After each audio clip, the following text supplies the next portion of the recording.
کی آواز کے مدیر دلدار محمد شفیع پرکر صاحب کو۔ السلام علیکم ورحمۃ اللہ وبرکاتہ۔ بسم اللہ الرحمن الرحیم۔ رخت سفر جو پاس ہمارے نہ تھا تو کیا، رخت سفر جو پاس ہمارے نہ تھا تو کیا، شوق سفر کو ساتھ لیا اور چل پڑے۔ کہ والد صاحب کے پاس رخت سفر نہیں تھا، لیکن ان کا حوصلہ اور جذبہ تھا کہ جس کی وجہ سے والد مرحوم نے ایک کام انجام دیا۔ 19 سال اخبار چلانا کوئی معمولی بات نہیں تھی، لیکن آپ لوگوں کا ساتھ اور اللہ کے فضل و کرم سے آج ہم یہاں تک آئے ہیں، جس کی وجہ سے والد مرحوم کی محنت کی وجہ سے آپ ہمارے دعوت کو لبیک کہتے ہوئے والد مرحوم کے محبت میں، کوکر کی آواز کی محبت میں، اردو کے محبت میں آپ یہاں تشریف لائے۔ اخبار چلانا جیسے بتایا کہ سفید ہاتھی پالنے کے برابر ہے۔ دنیا کی ایک واحد چیز ایسی ہے جس قیمت میں بنتی ہے اس سے کم قیمت میں بیچی جاتی ہے۔ بقول اختر راہی، لہو لہو رگے جا کا حساب لے جانا، لہو لہو رگے جا کا حساب لے جانا، خدا کے پاس یہ میری کتاب لے جانا۔ ایک اخبار کو جاری رکھنے کے لیے واقعی بہت زیادہ حساب و کتاب رکھنا پڑتا ہے۔ کوکن میں حالات حاضرہ اور کوکن میں صحافت کا کردار، اس عنوان کو لے کر میں دعوت سخن دیتا ہوں ناظم اعلیٰ انجمن دردمند تعلیم و ترقی ٹرسٹ مہاڑ محترم مفتی مظفر حسین صاحب۔ السلام علیکم ورحمۃ اللہ وبرکاتہ۔ جناب محمد شفیع پورکر صاحب رحمۃ اللہ تعالی علیہ نے اس اخبار کی بنیاد ڈال کر پورے کوکن کے ایک ایک فرد کو آواز دی اور اپنے سے قریب کیا اور اس کی پہچان پورے کوکن میں کرائی، ورنہ اس میں کئی ایسے جو ہے وہ چہرے ہیں جن کو ہم نہیں جانتے تھے۔ صرف اور صرف میں سمجھتا ہوں کوکن کی آواز ہی سبب بنا کہ ہم نے ایک دوسرے کو پہچاننا شروع کیا۔ حاضرین، میں تھوڑا سا آپ کو اس ملک کے ماضی کی طرف لے جانا چاہتا ہوں۔ اس ملک کا ماضی کیا تھا؟ غلامی کا تھا۔ کہتے ہیں لوگ، اخباروں میں لکھتے ہیں، آوازیں سنائی دیتی ہے، یہ ملک 1947 کو آزاد ہو کر 73 سالہ آزادی کے دن سال گزار چکا ہے، لیکن میں آج بھی اس کو جو ہے وہ غلام سمجھتا ہوں۔ بھلے سے جو ہے اس کے غلامی کی نوعیت کچھ الگ ہو، لیکن یہ غلام ہے، پھر ایک بار آزادی کے لیے ہم سبوں کو پکار رہا ہے۔ 70 سال پہلے کے 150 سال جو کسی اور ملک کی غلامی میں اس ملک نے گزارے ہیں، اس 150 سالہ زندگی میں اگر ہم کھنگال کر دیکھیں تو سب سے پہلے آزادی کا تعارف اگر کسی نے کیا ہے، کروایا ہے، تو صرف اردو زبان تھی۔ اگر میں غلط ہوں تو مجھے ٹوکا جا سکتا ہے، روکا جا سکتا ہے۔ وہ صرف اردو زبان تھی جس نے آزادی سے متعارف کروایا تھا۔ آزادی کا تصور اگر کسی نے دیا تھا تو اردو زبان تھی۔ آزادی پر نعرے کسی نے دیے تھے تو اردو زبان تھی۔ آزادی کا جو ہے ولولہ اگر کسی نے پیدا کیا تھا تو اردو زبان تھی۔ ورنہ میں سمجھتا ہوں، اور یہ تاریخ گواہ ہے اس کے لیے، کہ لوگ اس غلامی کے ساتھ سمجھوتا کر کے زندگی گزارنا طے کر چکے تھے، لیکن لوگوں کو غلامی کے ساتھ سمجھوتا کرنے سے روکنے پر اگر کسی نے آمادہ کیا تھا تو اردو زبان تھی۔ آج ہمارے جو ہے وہ تعلیمی پالیسی، جو 2020 کی تعلیمی پالیسی آئی ہے، اس کو اس بات کا یقین تھا اور یقین ہے کہ آئندہ بھی آزادی کے لیے اردو زبان ایک بڑا کردار ادا کر سکتی ہے۔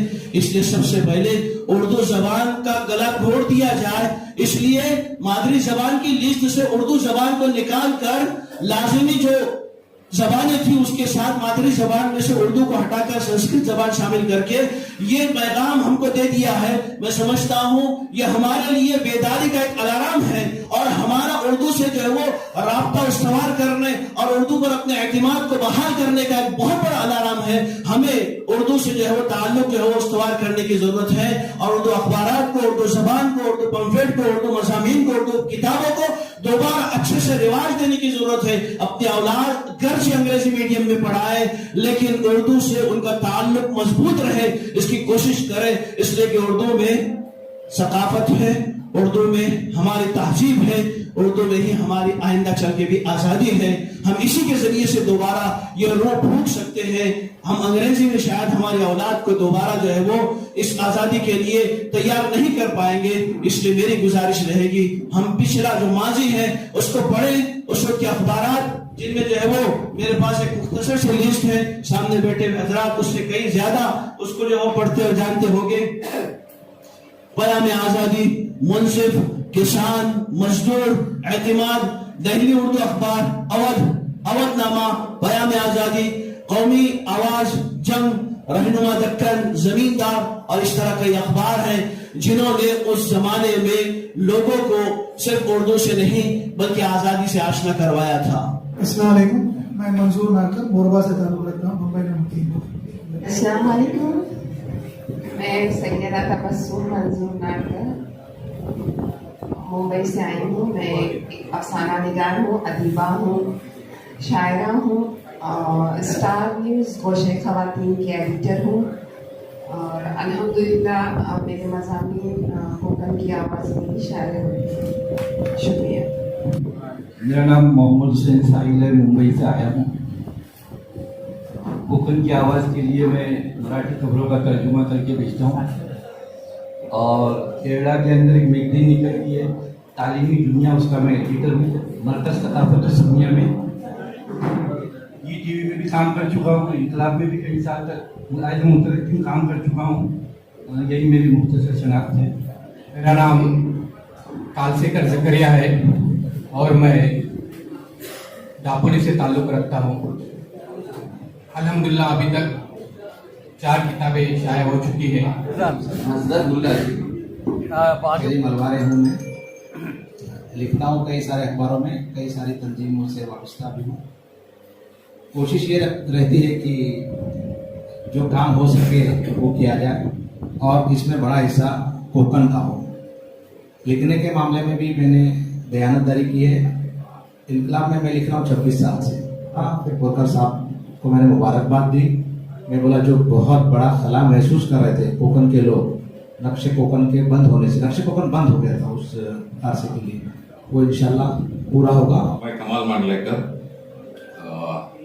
چھوٹا سا ایک ادنا سماجی خدمتگار.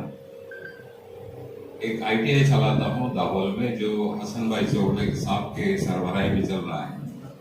ماشاءاللہ بہت ہی بہترین آئی ٹی آئی, جو پورے مہاراشٹر کا نمبر 1 آئی ٹی آئی مانا جاتا ہے.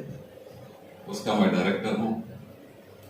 اور انجمن اتحاد المستقیم داول میں ایک بہت بڑی تنظیم ہے, اس کا میں چیئرمین ہوں. تقریباً 14 اداروں سے, بمبئی اور کوکن کے اداروں سے جڑا ہوا ہوں. Thank you. دو باتیں, 2 منٹ, ایک ہی منٹ آپ سے لوں گا کہ پہلے ایک نقشے کوکن جو نکلتا تھا تو اس کا انتظار بہت لوگ کرتے. ایون لنڈن میں, افریقہ میں بھی لوگ نقشے کوکن ہمارے ہاتھ میں کبھی آئے گا اس کا انتظار کرتے تھے. اس میں 2 کالم تھے, اس کی وجہ سے اس کو زیادہ اہمیت تھی. ایک انتقال پربلال اور شادی خانہ آبادی. وہاں کے لوگوں کو کبھی کبھی پتا چلتا تھا کہ میرا کوئی رشتے دار انتقال کر گیا ہے اور کوئی کس کی شادی ہوئی ہے. تو میں گزارش کروں گا دلدار کوکر صاحب کے یہ 2 کالم اپنے اخبار میں شروع کریں, کیونکہ آپ کے اخبار اگر باہر چل جا رہے ہیں تو وہاں کے لوگوں کو کچھ خبریں ملے. اور دوسری بات کیا کہ وہ اخبار جب ڈاکٹر نائک اور فقیر محمد مستری صاحب تھے تب تک کیا, اس کے بعد جو ہے اب نکل رہا ہے, لیکن کوکن کے لوگوں میں اس میں خبریں بھی کوکن کے لوگوں میں ہاتھ میں بھی نہیں پہنچ رہا ہے. اس کے بعد یہ اخبار شاپی جو 20 سال تک کوکن کی آواز چلا, اور ایک تھا فوزان, سلمان ماہمی صاحب جو فوزان نکالتے تھے, وہ میں نے دیکھا کہ بیچارے کبھی کبھی 4 ایڈیشن ایک ساتھ نکلتے تھے اور گمراہ میں گھر گھر جا کے اپنے ہاتھوں سے پہنچاتے تھے. تو میرا رول یہ ہو کہ سب سے پہلے اخبار کو زندہ رکھنے کے لیے میں اپنی ممبرشپ دوں اور ساتھ میں اور لوگوں کی ممبرشپ کروں. تو میں آج دلدار صاحب کا اعلان کرتا ہوں کہ رتنا گری ضلع کی جتنی اسکول سے اتوں کا اخبار بھیجے, اس کی ممبرشپ آپ کو سالانہ میں ہی دوں گا. ایک بات. اور دوسری بات کہ ہم ہر شخص سوچے کہ میرا اخبار ہے, اپنی طرف سے اس کو جو ہے اشتہارات دینے کی کوشش کریں.